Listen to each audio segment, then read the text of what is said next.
আল্লাহ তাআলা হেদায়েতের রাস্তায় টানছে, শয়তান জাহান্নামের দিকে টানছে। ঘোষণা দেয়া হলো মক্কায়, মুহাম্মদের মাথা কেটে এনে দিলে এত এত স্বর্ণ মুদ্রা দেয়া হবে। ওমরে ফারুক রাজি হয়ে গেলেন। নাঙ্গা তলোয়ার নিয়ে বিশ্বনবীর মাথা কাটার জন্য ছুটলেন। নাউজুবিল্লাহ পড়বেন না?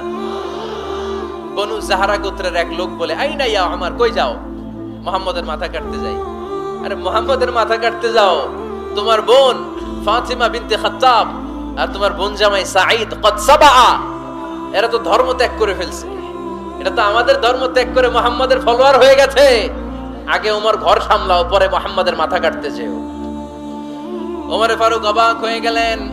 তলোয়ার নিয়ে বিশ্বনবীর দিকে না যে নিজের বাড়ির দিকে চলে গেলেন। বিশ্বনবীর আপন বোন ফাতিমা বিনতে খাত্তাব, বোন জামাই সাঈদ আর খাব্বাব রাদিয়াল্লাহু তাআলা আনহু তিনজন মিলে সূরা তাহা তেলাওয়াত করছিলেন। পড়েন সুবহানাল্লাহ। মক্কায় লুকিয়ে লুকিয়ে দাওয়াত হতো।